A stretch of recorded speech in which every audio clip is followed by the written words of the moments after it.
Welcome to Next to Madison, a podcast to help you live your best life. Hey, welcome back, beautiful people. This is episode 170. I'm so excited for this episode. In previous episode 165, we sat down with Carlton Johnson to talk about space travel and how it will soon be possible for people like you and me to actually take a vacation to space and see this amazing planet from afar. So, and all, of course, all the other stuff the universe has to offer. But on this episode, we're talking with a very brilliant woman who has been studying space medicine. Okay, so there are particles, we'll call them, substances within space that they're now determining can actually be used in medicine to help improve our health. So this is obviously a very new area that is being studied very closely.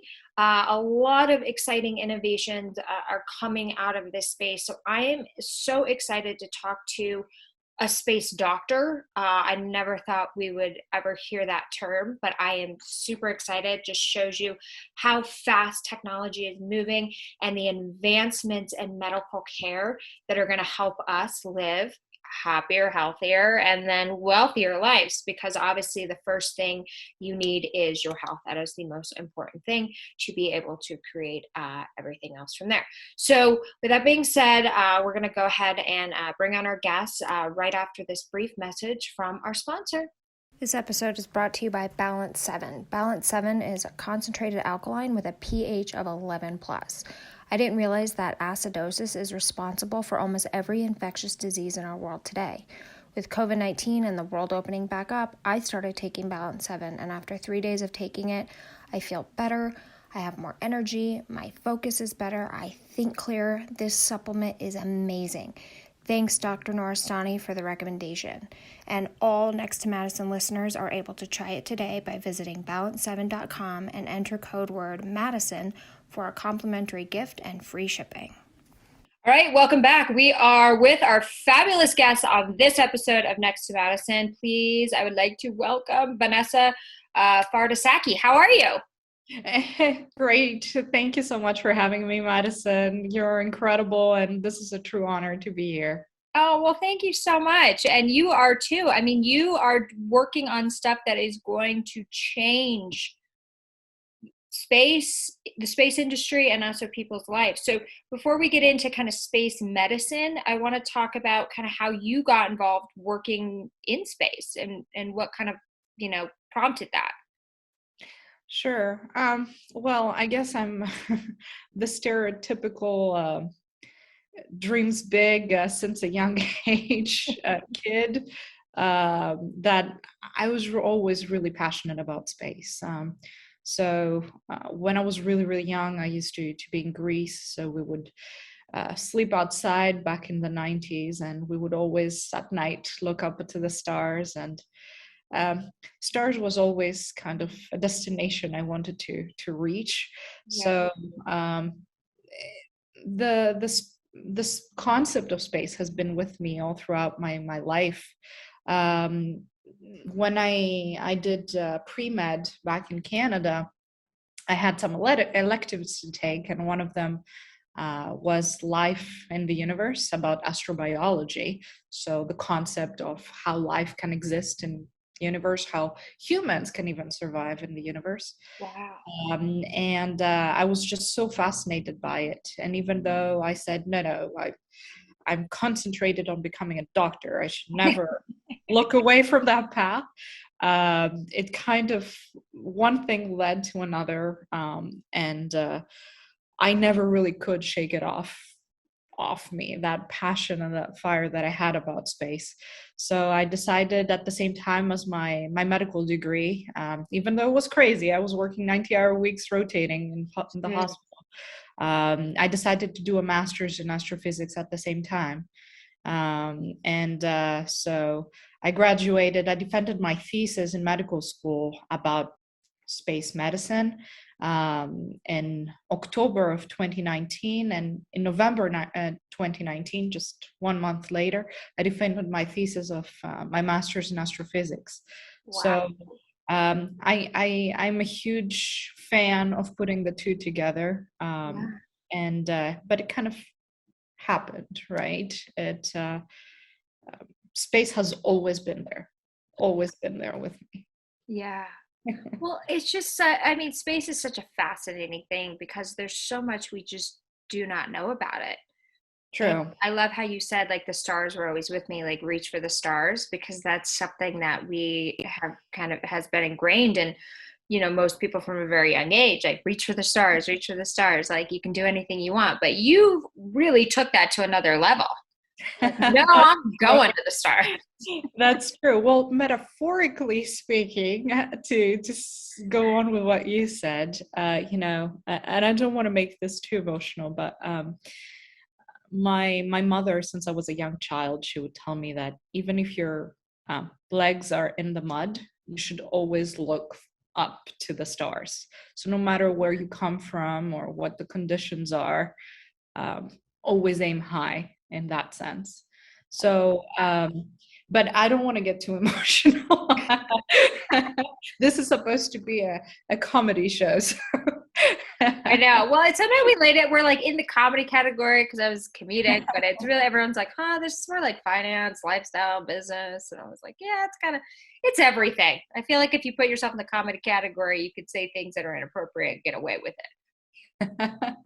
I like that, Madison. But we had another space guest before Carlton Johnson, who spoke of you in his interview. He's one of the most incredible people in space right now. Like, I'm really humbled by the fact that you mentioned me.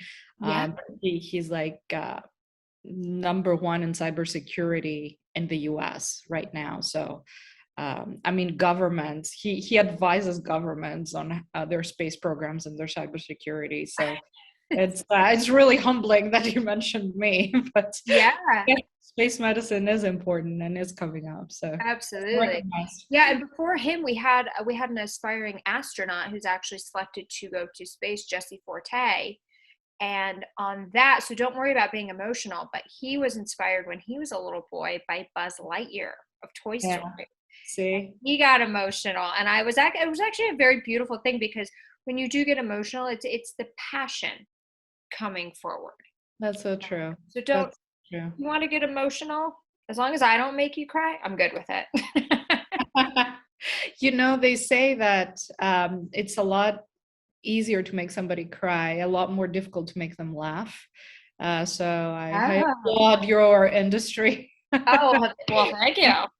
I know I'm trying to make people laugh. I know it's always one of those things you don't know what people are going to always find funny. And usually, like, I have a pretty good, if I'm just making a comment randomly when I meet somebody, they usually land. But last week I had a joke that just went.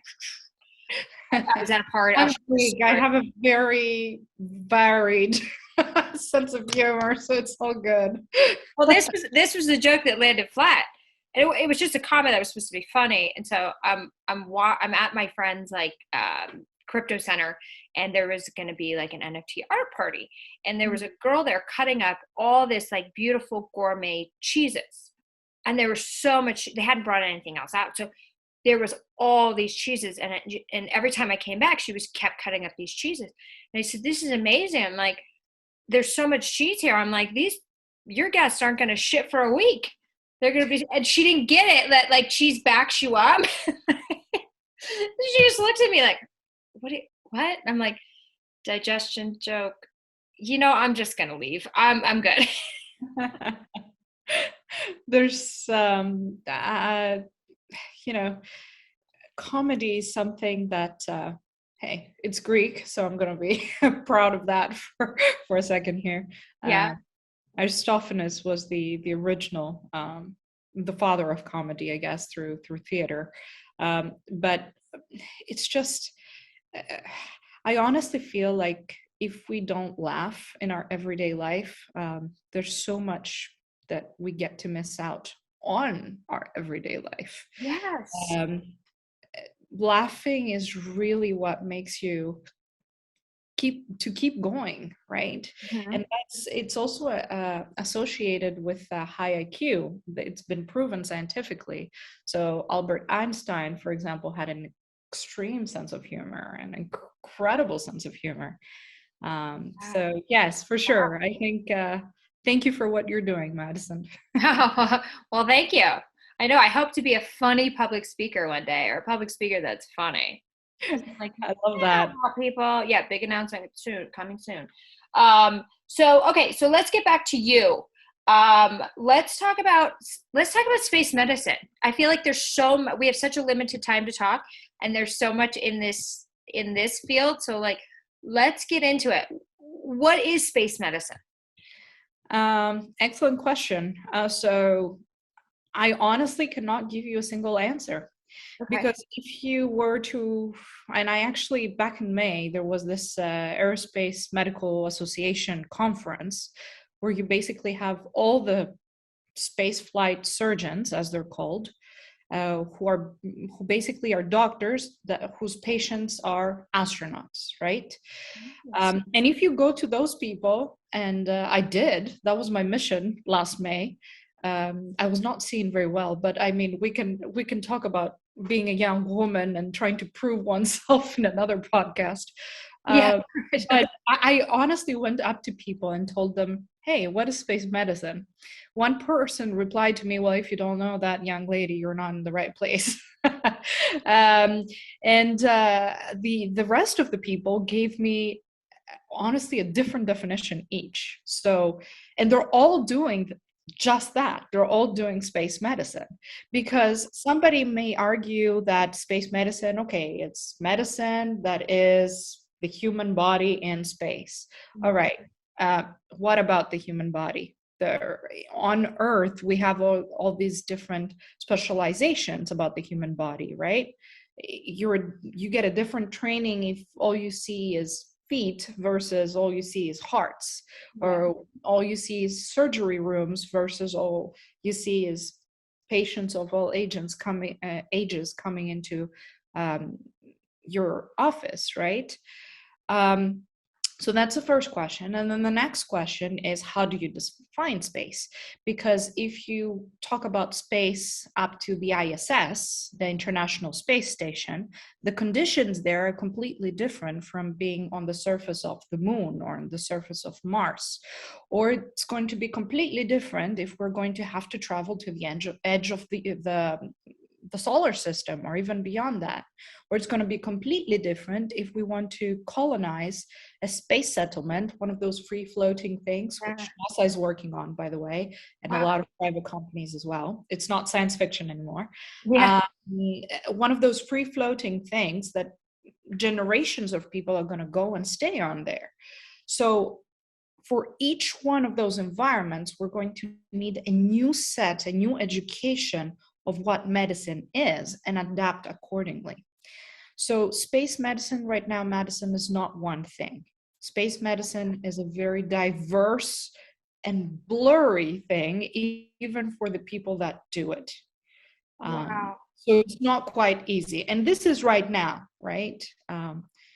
I aspire to actually make things a little different in the next few I mean, months. it is so amazing, because you think about, I guess when I first heard space medicine, the thought that came to me was that you would be taking particles found in space, whether they were on meteorites or any particle that's up there. I haven't been up there. And then bringing them back down here and using them in medications or treatments. Interesting. But is that not it? Because I said that in my intro. I'm like, maybe they'll like solve disease, like cure diseases. I should have Particles in space. started by asking you what it is. That sounds like a lot better. But that's when I heard space medicine, I thought, oh, they're gonna like discover the new like antidepressant up in space. Some meteor comes crashing down, and they're like, oh, look, it's the cure for anal warts. Like, let's do it. That was my definition. Okay, gosh, I have so much to tell you about that. So, first of all, the short answer is no. The Okay. long answer, though, the long answer, though, has to do with, gosh, so much stuff. Where do you want to do research? But before that, I want to tell you, see how what you just said is proof of how anthropocentric we are, meaning that humans, we think we're the center of the universe, because when you think medicine, you think of what you know every day. I broke my arm, I'm going to go get an x-ray. Yeah. um, so it's not about Earth anymore. In the next few years, it's going to be, hey, what do you do? Oh, I'm a comedian. Oh, great. Are you on Earth or in space? Wait, Or on in the Moon next, or on Mars? hold on, Or, the next few years? oh yes, absolutely. At 10 to 20 years, we're setting it right now. So the next question will be, um, what do you do? Oh, I'm a dentist. Oh, great. Are you a moon dentist, an earth dentist, a space dentist? What is it that you do? Because think about it. Think about all the different jokes you're going to be telling at a different environment with different experiences. Yeah. Just like the example you gave before, if you have experienced moon, if you go and tell moon jokes to Earth, nobody's going to understand them. And it's similar to that with how a dentist will work or how a hairdresser will work, right? The different tools, the different machinery, the different education that you need to get to be able to function properly. And for humans to be able to expand beyond Earth, we're going to need this entire new workforce that will be able to adapt in all kinds of different environments according to where we're going, of course. So, Wow, my mind is like blown right medicine is not just about what we know here on Earth. We need to adapt it. And even right now, the doctors that do flight surgery, as it's called, why is it called that? Because back from the 20s, 30s, and even from the Second World War, those were the doctors that would look after pilots, right? And later even cabin crew. However, that evolved, and we sent people beyond Earth. And who did we have to treat them? We had the same kind of doctors, the ones who treated people that flew. Yeah. However, flying in an airplane and flying onto the ISS is two completely different things. Yes. You understand that, right? Yes, of course. Yeah, the Yeah. stratosphere and space are two different animals. Exactly. The conditions are so different. So we need to adapt. And that's what I'm really trying to work on right now. And there are a bunch of articles that are coming out in the next few months about trying to, maybe not even calling it space medicine anymore, because each person has all these different definitions, right? So it's like that the one you gave me, it's at first, but I loved it. So the question is, let's just stop calling it space medicine. Let's call it astromedicine or something, completely different. Space medicine 2.0, if you will, where we would be able to actually form, starting by the education, form an entire new generation of workforce that will be able to adapt to whatever medical conditions for the human body, no matter what the environment. I mean, yeah, and it's really amazing because you hear these stories about the astronauts who spend a year in space and they come back and they're shorter. Like their body is different and they have to kind of like readjust. So when you're studying space medicine to do medicine in space, it's like the condition of the body is actually physically changing, it seems like. Absolutely. You can take every single organ system. You can take the immune system, for example, how we defend infections in space, right? It slows down. It has been proven in mice that it actually does not fend off infections as well as it does on Earth, because our entire metabolism changes. Our muscle mass changes, it goes down because we don't need to work against gravity as much, right? There's a lower amount of gravity, so we don't work against anything as hard. So muscles become atrophic, as we say, so they become weaker and weaker. Bone density, it goes down, which makes us more prone to fractures. So the moon clinic that we're going to have on the moon, we're going to have to make sure that we have a trauma center that will be specific for surgeries for all those bone breakings that we're going to have. I mean, there's Wow. every single organ system is going to be so different. That's Yeah. why earth medicine as we know it today is not sufficient. I mean, my mind is like trying to like wrap my head around all this. So when you're saying, muscle atrophy, weak bones, bone breakage, why do you think somebody would have the desire to go live on the moon then? Excellent. Like I might check myself out.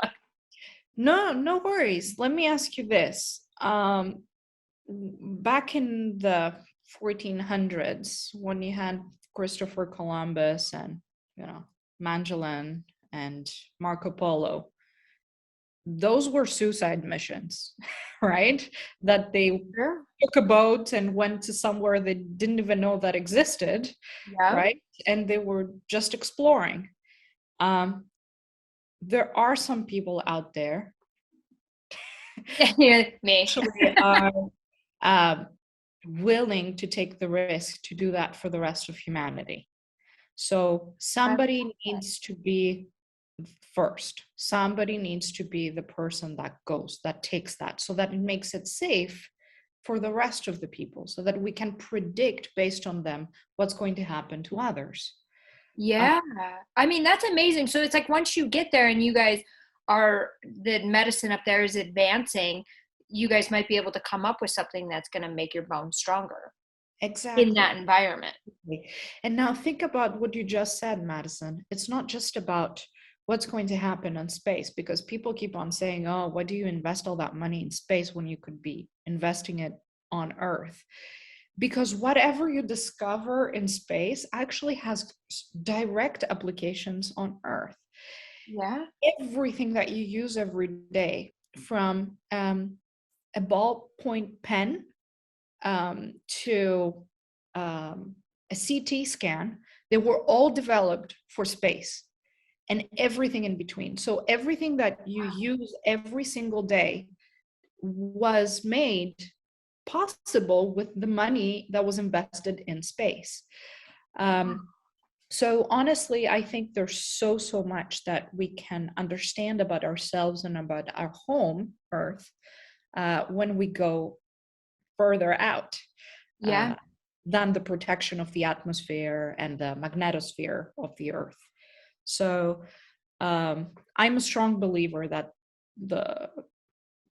there are a lot of answers for us and for Earth the further out we go.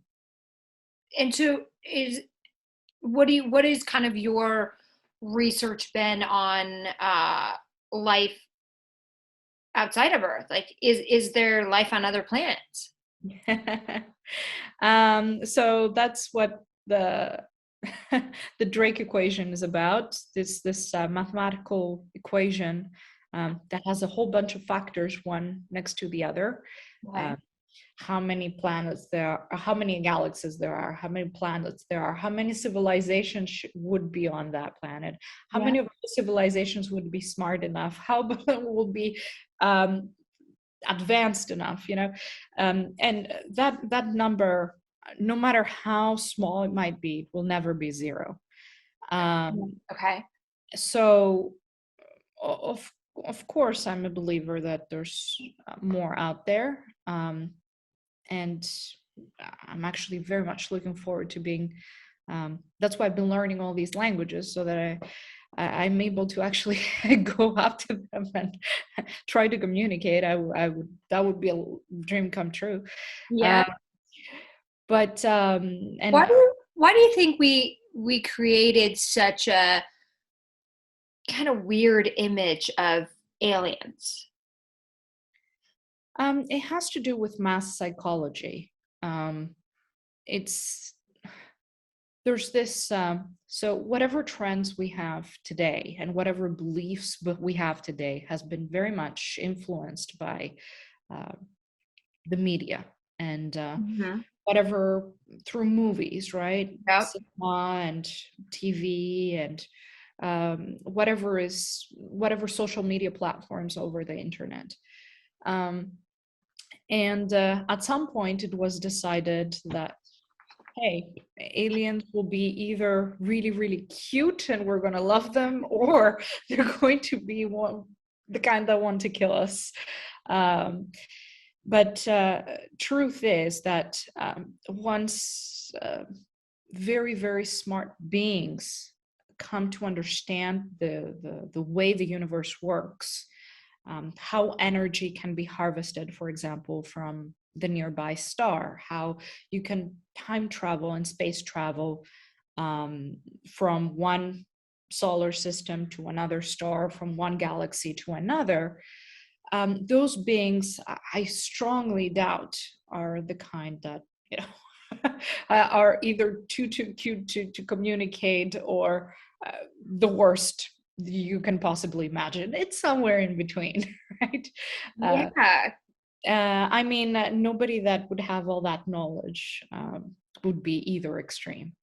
But nevertheless, I think that through the media and through everything that we talked about earlier, now humans are, you know, the earth is ready to actually have an idea about the concept of what aliens might be like. So Yeah. yeah, for sure. I think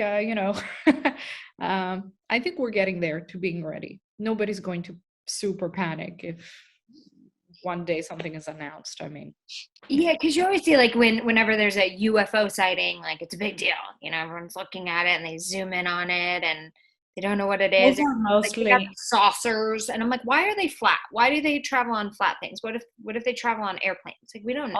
honestly, I think the governments are working on a lot more crazy stuff than aliens, just to say. So I honestly, We should be more scared of our government, than the aliens. I think I'm actually more scared of our government, than the aliens. I'm like, really, these people? Oh.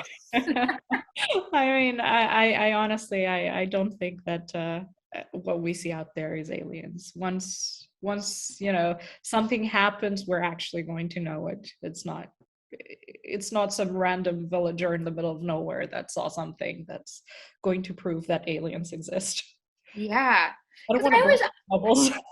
yeah, I always thought that. I was like, how could this be the only planet out of the whole solar system Of course. that's populated? It makes Of the solar system, yes. Of the solar system, yes. okay. Because again, I told you about the Drake equation. There are a lot of factors that would make a civilization be smart enough and evolved enough like ours. Actually, we're not even very evolved compared to the size of the universe and what there is out there. Yeah, But you can prove that relatively just by smart. going on Instagram. You can see that we might be a little behind as a society. Exactly. Exactly. We prefer screens to mathematical equations. Yeah, There's something wrong there. exactly. But anyways, that's again another topic for another conversation. But yeah, Madison, it's just we're really, really evolving, and we're really on the verge of making really big things happen that used to be science fiction, and now they're really becoming science facts. And I think it's a fascinating time to be alive. I'm very thankful to be part of the generation I'm part of, and I'm really, really looking forward to seeing all the different things that we're going to manage Yeah. to learn and develop for the human body to survive and thrive in space.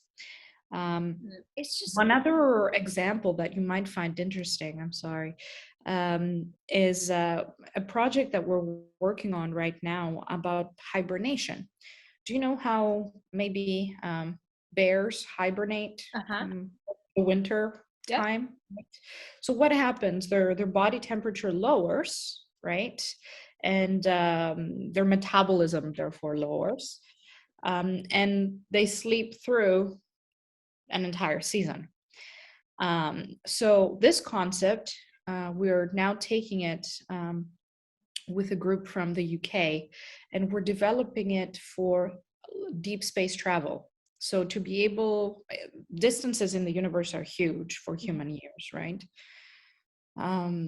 So we decided to try to make a human body go into hibernation, so sleep, and to be woken up when we reach the destination. This way you wouldn't have to age or die in the process, or your great grandchildren to actually get there, but actually yourself. Wow. Yeah. So those things used to be Star Trek, right? But Yes. now they are really very much happening, and there's money behind it, and the amount of investments that are going into concepts that once were thought to be science fiction is obscene. So we're bound to reach in the next few years the space industry, $1 trillion. And a huge chunk of that is going to be space medicine. People don't even see it right now, but in 5 to 10 years, space medicine is going to be really the place to invest in. I mean, you know how crypto had Yeah. a big burst, right? It's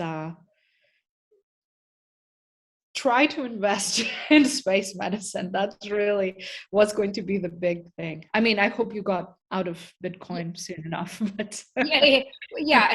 I leveraged. Some that's are good. up, some are down, some are out, some are.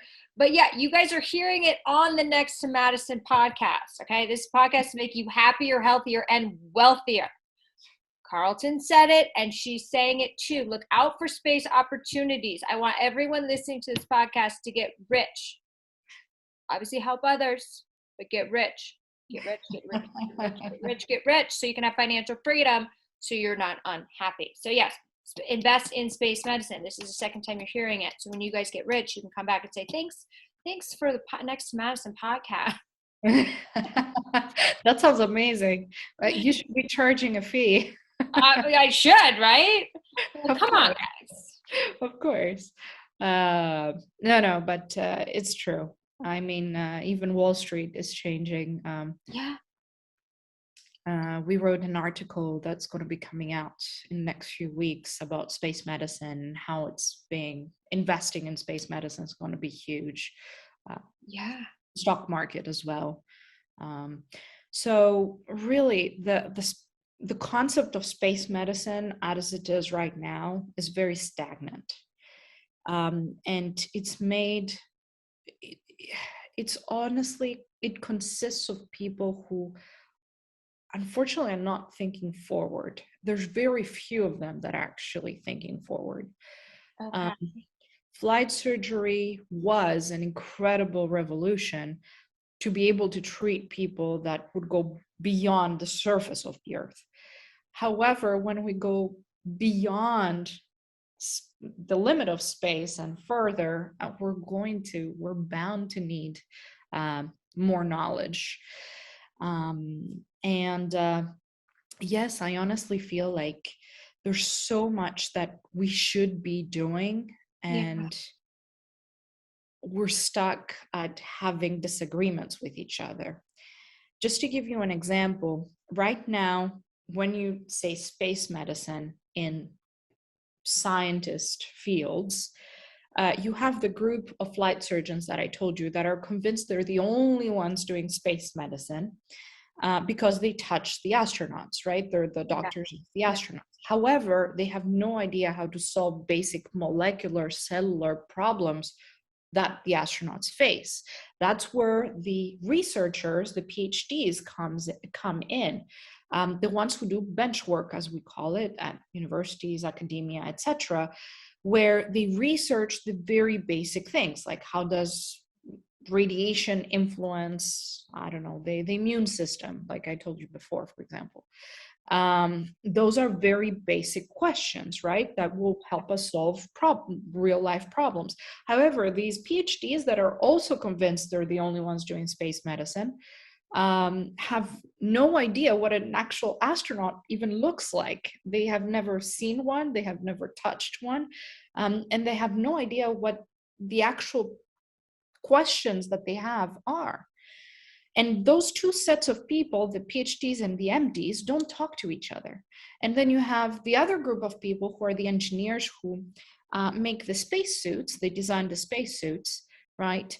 Who have an engineering background and have no idea about human factors and how the actual body works. They're also convinced they're the only ones doing space medicine by protecting the body. But those people don't talk to the other two sets of people. That's what I'm telling you, that there's so much miscommunication. And if all those groups of people were to talk to each other, imagine how many problems we would solve. And that's why the next generation of workforce that I was telling you before should be able to have the knowledge of all of those and many, many more of all of those in order to be able to solve problems fast and easy so that it makes sense. I mean, absolutely. This is just such a fascinating area. I'm still like in the back of my mind, I'm still thinking about your hibernation comment that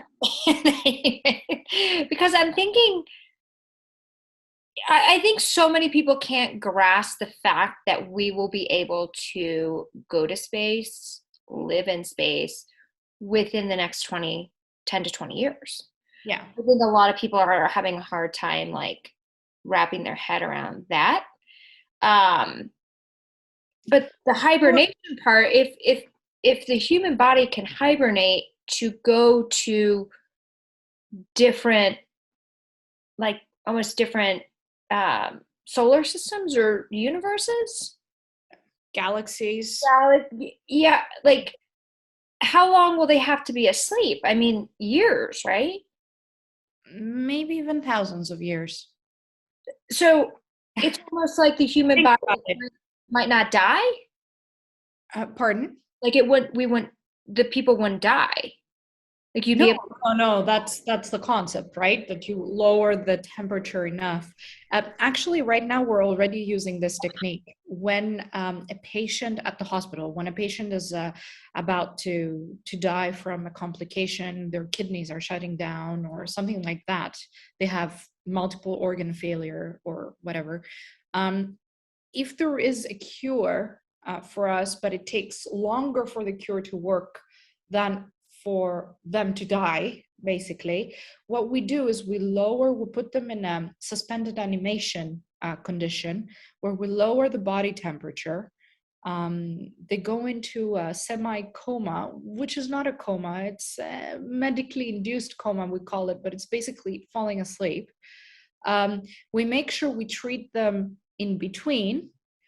And as soon as we know that the treatment is going to work, then we up the body temperature and we wake them up, basically. So this is something that already exists, right?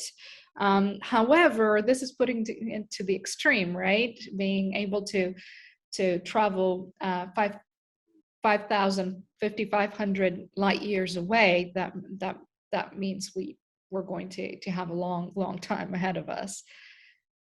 Yeah, and everyone would have to be asleep on that mission.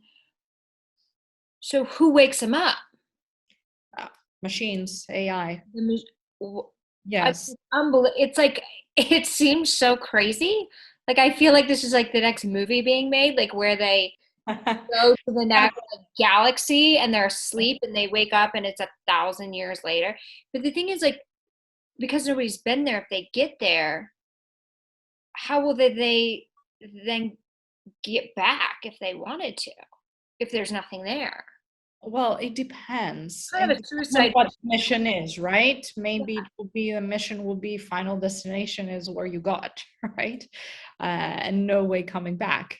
It really, really depends. Wow. For such a technology to exist, and for humans to be able to use it is quite revolutionary by its own Yeah. standpoint. So there are quite a few different concepts like that one that we're working on. Like, for example, reproducing in space. I I gave this lecture a few weeks ago about sexology and reproduction in space and how all that would work and what we know right now. And I put a challenge for them that they would have to, at the end, give me a pickup line for a space bar on how to pick up somebody and flirt with someone in space. I have one. Oh, please go ahead. It might be really inappropriate, but we're going there. I don't know why this came to my mind, but it's like if you're a pickup line, be like, "Hey, do you want to experience gravity on my genitals?" That's a terrible joke. What? That is bad. That's so bad. Keep thinking, Madison. Okay, so I'm trying to think, like, because if everybody's floating around in these space centers, right? Because there's no gravity, like, will there be gravity at the bar? It's like you would have to pull them on you. well, probably the space. Okay. This just went from PG to like right. The space settlement that are going to be built, like the orbital reef one, where it's going to have a mall inside, and we're going to be able to go for a weekend there, because Amazing. LMVH have already bought a big part of it and are going to put the first Hermes, Chanel, and What's Gucci the on company there. called? LM what? LMVH are the ones that own all the big luxury brands, if you will. So they have already a contract with Orbital Reef, that commercial space station that's going to be able to have an entire mall inside of it, right? And you're going to be able to just, some people are saying there are some companies that are trying to create an elevator, that you would take an elevator to it. But nevertheless, regardless of how you get there, it's going to be So just, what did you do over Memorial Weekend? Oh, I didn't go this way, I went that way, upwards. yeah, which is so cool, but it's hilarious that you say malls because on Earth it's like all these malls are closing because everybody's online, but yet we go to space and we're like, yep, gotta do a mall. So Imagine how much more a Chanel bag would cost there, right? And I'm not even talking, because that's a whole other conversation about taxes and luxury taxes and state taxes and country taxes and federal taxes. Those things won't really exist, and we don't even know whether they will or not. That is a whole other debate, and hopefully that's not. Nobody space lawyers are about. Yeah, maybe it's duty free, but the concept is of, think that if I were, for example, right now, to take any beautiful Birkin Hermes, I'm very much of a girly girl, so bear with me. If I were to take any beautiful luxury bag and fly it up into space with one of those Blue Origin 4-minute flights, not even going to the ISS, right? Those 4 minutes of space. How many people would go crazy over bidding over it just because it flew up in space? Yes. The concept of space is so fascinating to so many people. However, where we're going to within the next 50 years is that every single person can fly into space, regardless of their economic background or what they look like or how much they weigh, because sometimes on planes you have to pay extra if you are overweight. That wouldn't matter. It wouldn't matter what kind of health conditions you would be in, because, as we said before, space medicine will have evolved so to be able to accommodate everyone in space. And everybody will be able to fly up in space. So I would be able to ask you, hey, Madison, what did you do over Memorial Weekend? And you'd be like, oh, well, I just flew up to the Space Mall and bought myself, look how cute this is. So Forget the Hamptons. We're going to space. exactly. Exactly. Wait, Um, and so if you go on vacation to space, this is where space medicine is very important, because what if you get hurt? exactly. Exactly. We're going to have clinics everywhere. And clinics are the least amount of mm, our problems, if you will, because it's going to be relatively easy to form a clinic on wherever we are. The Yeah. more difficult part is the research behind it, of how to be able to face whatever a patient comes up with. Um, so now all the experience we have is from um, humans on the ISS, which is not quite so far away, right? Yeah. Um, So, and a handful that went to the moon, but more of them are going next year, so we're excited about that. so how big is this ISS going to be? Like, what's the square footage we're talking about? It's still being designed.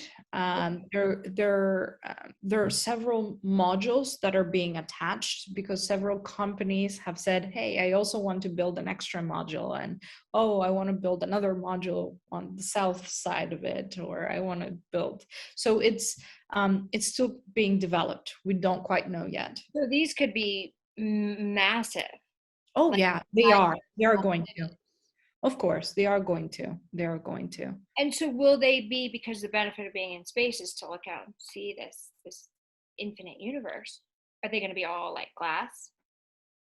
It's going to be So inside, so it'll all be like, so you can see out and enjoy. so again, they're being developed, but there are companies that make windows. However, you will have to put radiation protection on them through metals or water, so that you don't get fried while Well, you're in. yeah, that would suck. That would be the worst vacation ever. Yeah, worst sunburn ever. Yeah. Um, and the other thing is that you would need some sort of rotation of the actual settlement or free floating thing. You would need a rotation so that it would form an artificial gravity, as we're calling it, so Yeah. that your feet are actually touching the ground, the surface, rather than you being free floating inside. With this rotation, we're able to create an artificial gravity. So there are quite a few concepts that engineering has been doing an incredible job with solving. But yes, I'm telling you, there's so many pieces to this puzzle of space, Unbelievable. and we really need to start putting them together so that it actually starts making sense when you take a step back and you can see the whole picture of the puzzle so that it makes sense, right? Yeah, because I'm just thinking like how when you get there and you walk onto this, space station, like how you're gonna feel. You're gonna kind of feel the same because there's a gravity kind of rotation, or are you gonna feel a little bit You would lighter? you would still have to actually, no, the lack of gravity makes you feel kind of like if you were upside down constantly, this pressure on your head. Oh, like blood If rushing that to makes your head? sense. Yes. That's kind of good. So it really, on the first few days, like for example, if you go, I don't know, from Los Angeles to Paris, you're jet lagged, Yeah. right? Um, Same concept. You would be jet lagged for first couple of days, and then your body would get used to it if the conditions are not too extreme, right? Because we're going to build this so that they're as close, the conditions are as close as those of Earth, so that our body can adapt. Yeah. Think about it. Our body is only a few thousand years old. It has evolved just enough with the conditions that are here on Earth. And it took thousands of years for our DNA to adapt to something that went from from here to 1 centimeter away. Like the temperature rose zero point 0.1 Celsius, and we need thousands of years to adapt for our body to adapt to that.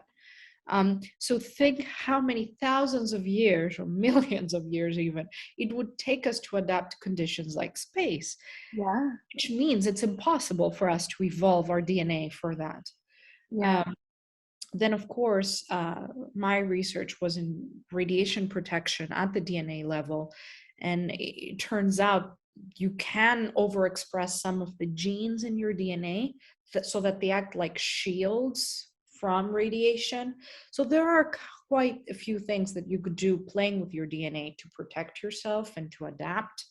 But for our actual body to adapt into space is practically impossible.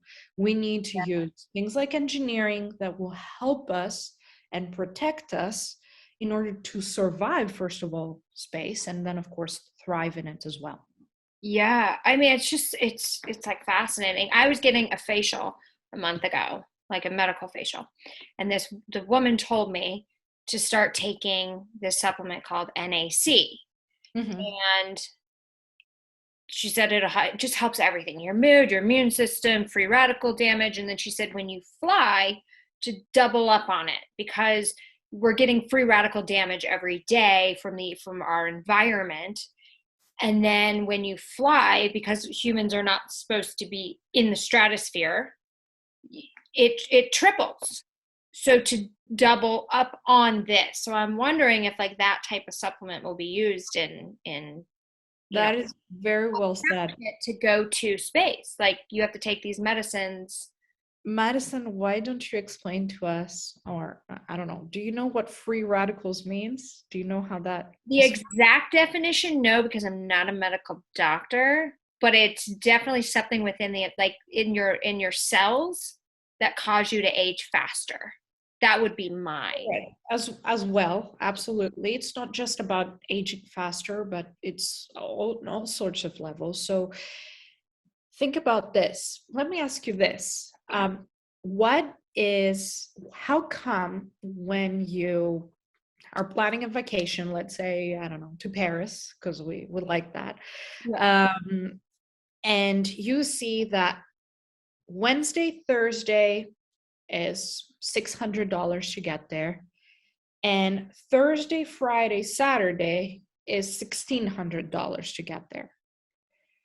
Why is there this huge difference in ticket prices? Because most people take weekends or they travel. When that's the case, it would only be about $200, $300 extra. But 5 times up, it doesn't make sense. Demand, supply and demand. There's more demand. Here's the thing. No, supply and demand is a valid reason, but it's only increasing the price so much. Here's the thing. Our Earth has a magnetosphere, meaning it's a magnet, right? We have a south and a north pole. Yeah. At the poles, we don't have any magnet, right? They're the only points that are virgin, basically, of magnetosphere, right? Because it's where the magnet starts. When we have a solar flare, meaning that there's a burst on the surface of the sun, you have all these huge waves of protons that are coming in. And of course, if you're on the surface of the Earth, in the United States, in Europe, wherever, the protons can't reach the surface to you because of that protective layer of the magnet, right? It's about charges. However, where can the protons get through? The poles, because the poles have no magnetic protection. So when these go in, they actually, if you're around, they actually affect you. You get exposed to protons, which proton is going to travel to your DNA inside of your cells, because it can go through lots of things. And not exactly protons, but anyways, little particles will reach your DNA and create breakage. They will break your DNA, which your system then will have to repair it. Okay. When there's a break, there's a free radical formed, and that is toxic for the cell, which also causes aging faster, but it also causes a lot of other things. It might also cause for the cell to start dying, or it might cause the cell to never die, which causes cancer. So there's a lot of things that might happen. Now, here's what happens on your travel to Paris. What happens is that, so we know that the Earth is round, right? Yeah. For most people. So when you go from the United States to France, you're going to have to follow this curvature and go from as close as possible to the equator. Yeah. Why would you go closer to the equator? Because it's faster and it's also cheaper for the airline. Actually, the opposite. You would have to go from closer to the poles to get there faster and cheaper. Now, if you go closer to the poles, you are exposing yourself, if there's a solar flare coming in, you're exposing yourself to protons that are coming in.